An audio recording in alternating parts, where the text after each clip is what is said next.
the Lord's Prayer. We say it, but we don't talk about it very often.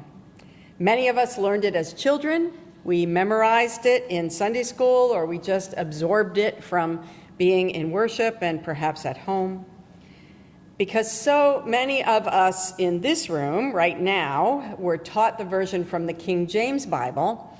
That's the one that has stuck in our heads. And although very little of Christian liturgy anymore actually comes from the King James Bible, two things often do: the 23rd Psalm and this, the Lord's Prayer. To those who are under the age of 40, this prayer can often seem archaic. And since the majority people that age either no longer go to or have never gone to church, many folk of that age don't know it at all, which is why often churches will print it in the bulletin to make sure people know the words. So this prayer may seem a liturgical leftover from the past, and yet it has tremendous power that has often gone untapped because we know it so well, and I fear too often simply say it without thinking about it too deeply, the way we do our other prayers when we're praying just out of, as we did this morning, praying out of our hearts. So, this morning we're going to take a little time. Believe me, it would take a lot longer to do a really good run through this prayer, but we're going to hit the high points and talk about the prayer that Jesus taught his disciples when they asked him, how should we pray? And the disciples in turn have taught generations to follow, so that we can try to tap in to some of the power that is there. And I'll stay after. Anybody who wants to chat a bit, I'll stay after for a bit in the Zoom room, and we can chat about this. I'm going to use the old language here, even though I don't any longer use that version in my own personal prayer, because so many folk autopilot to those words. So that's where I'm going. So the first line, Our Father, who art in heaven, hallowed be your name. I spent a lot of years in New Haven, by the way, and one of the common children's prayers of kids in New Haven was, Our Father, who art in New Haven, hallowed be your name. We had to fix that. So we don't have time this morning to discuss God's gender, okay? I'm not going there. I will say that the maleness of this address is not the point. That's not the point. Jesus is leading us into prayer, not talking to some terrifying deity who's ready to throw lightning bolts, but to a parent, to family. It's meant to be a conversation, prayer is, with someone we love and someone who loves us. And hence, the familial address. But who art in heaven, also very much God is a deity.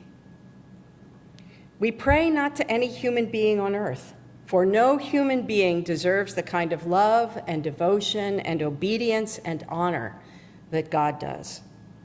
Heaven is not so much a physical location, but for people in his time who were taught to worship Caesar as God, heaven is meant to indicate that God is not an earthly ruler. Even in our time, when people are building golden statues to our current president, we need to remember who is God and who is not. God is holy. God's name is hallowed. It is holy. God is different from the rest of us. Thy kingdom come, thy will be done on earth as it is in heaven. Jesus here is cautioning against the kind of theology that says earth is full of sin and only after death will we live in the perfection of heaven. You know the phrase, some of you may remember the phrase, pie in the sky, by and by when we die.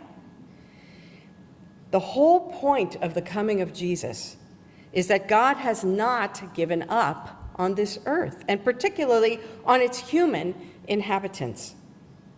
When we say, thy kingdom come, thy will be done on earth as it is in heaven, we affirm that we have not given up either. We have not been defeated by all those who would have us living a different kind of life. We say it for ourselves to remember. And we pray for God's help in the work of bringing healing and justice, peace and hope to this world, to make of this something like what we are told of heaven, a place where God's rule reigns. This particular phrase, I find, strengthens me greatly these days when I am often tempted to give up on this earth. Give us this day our daily bread. Beginning with this line, note that the prayer requests things for us. We never pray this prayer in the singular. Even when we pray alone, we don't use the word me, but us. The need to be fed is not just for me, but for all who are hungry, who need food to make it through another day. Every time we say these words, if we personally are not lacking in food, we might envision those we know who are lacking in food. In our neighborhood or city, in our country, or anywhere in the world. I'm focused often these days on the forgotten people of Gaza or Somalia. And forgive us our debts or trespasses, as we forgive debtors or those who trespass against us. Debts, trespasses, or the more modern translation of sins and sinned against, they all carry the same weight. We are asking forgiveness, again, in the plural, for what we have done that is not the doing of God's will on earth as it is in heaven. The we is us as individuals, but also we, us, collectively. All of us in this room are part of systems. We're part of families. We're part of a church. We're part of municipalities. We're part of a country or an ethnic group. All kinds of systems. So we are asking forgiveness for all of it, big as it might be. I visited Gaza in 1992, and I was at the Ali Arab Hospital, which is, I think, now completely destroyed. And I was shown the shards of munitions which had maimed and killed people in Gaza even then, 1992, and were imprinted with made in the US. And in fact, there were imprinted with made in, it was a town in Lancaster County, Pennsylvania. I asked forgiveness for that. For my tax dollars were at work, and there are lots of places in the world where our tax dollars are at work doing really bad things, whether we want it or not. Asking forgiveness is an acknowledgement of responsibility. Even if I cannot fix the problem, I am acknowledging this is being done in my name. And that's important. Now, the harder part of this particular phrase, and the reason that we need to pray for help in doing it, is forgiving others who have harmed us in ways large or small. Note the grammar here. We ask God to forgive us in the same way we have forgiven those who have hurt us. We are asking God to forgive us in the same way that we forgive those who hurt us. In the version I just read, it's forgive us our debts as we also have forgiven, in the past tense, our debtors. So it's possible to interpret the implication here is that if we have not already forgiven those who need forgiveness from us, then we can't expect God to forgive us. That's a phrase I wrestle with a lot. I mean, we have Jesus from the cross saying, forgive them, for they don't know what they're doing. Too often I know what I'm doing. And so I invite you to wrestle with that one too. I believe we are forgiven people. But I also know that there is an expectation from God. And every time we pray this prayer, we're acknowledging that expectation, that we also forgive, which goodness knows, God knows, is not easy. Lead us not into temptation, but deliver us from evil. That one gets translated a lot of different ways. What did we read? Do not bring us to the time of trial, but rescue us from the evil one.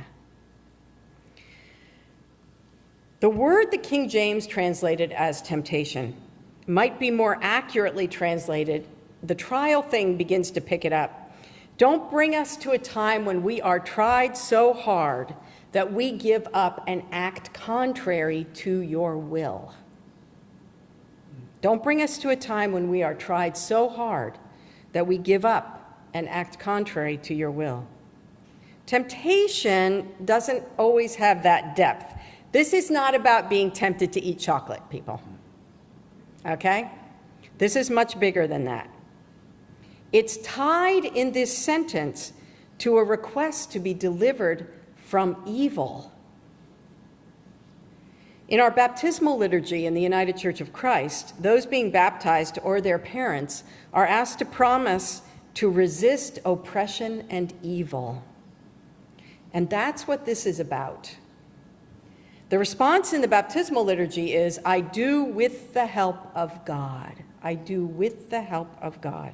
So when we pray the Lord's Prayer, we are seeking the help of God to resist oppression and evil, both for us as individuals and the collectives, the systems in which we live, to turn away from anything that leads to oppression and evil, anything that has us acting in a way that is not God's will on earth as it is in heaven. I pray this line a little more fervently now than I did in the past. Deliver us from evil. Now, as we saw in the Bible and in some liturgical traditions, if any of you were Roman Catholic or Episcopalian, you know that the prayer ends there. There are some written versions of the text, including some in Latin, early Latin, that added the doxology. So we're not sure about that. That's what that last line, for thine is the kingdom, the power, and the glory, is a doxology, which is a common ending for prayer in a lot of traditions. So we go on to use the doxology in both of our traditions, in the Disciples and in the UCC, because I think it takes us back to the beginning of the prayer, which is a wonderful way to bookend this prayer. For thine is the kingdom. For thine is the kingdom. When I say this prayer, I make myself emphasize thine, yours, God, is the kingdom. Not anything on earth, and the power, and the glory forever. We are reminding ourselves and asserting to God that we recognize whose name is holy, who is above all earthly authorities and allegiances, and who has power in our lives. I think we need to be reminded of this as often as possible, because it is so easy to let other people or things or ideologies or allegiances take power over our lives instead of God. When we celebrate Holy Communion today, I'm going to encourage us to pray this prayer using whatever words you want to use, whatever your custom is, in whatever language you want to pray the prayer. We're going to pray it slowly, though. By the way, one of the things I love about going overseas and going to church is that you almost always can tell when they're praying the Lord's Prayer. Because even though the syntax, everything is different, they fall into that, da-dun, da-dun, da-dun, da-dun, da-dun, da-dun, da-dun. So I know I can pray it at that point, which is not necessarily a good thing.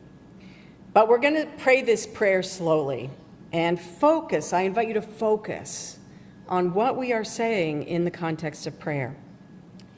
In your book, oh, we don't have these. Everybody doesn't have this in front of them, do they? Well, blast. Okay, I'm going to read it then.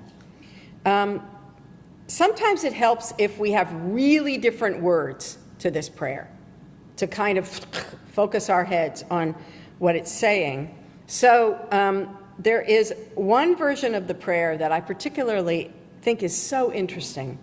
Some of you may know it. It appears in the New Zealand prayer book of the Anglican Church of New Zealand. This prayer was formed by translating the New Testament Greek version in Matthew into the Maori language, the indigenous people of New Zealand, into the Maori language, and then translating it out of Maori into English. So it goes Greek, Maori, English. Are there copies going around? Is that what you got? Oh, great. Oh, thank you. And we can pray it together. Well, wait a minute.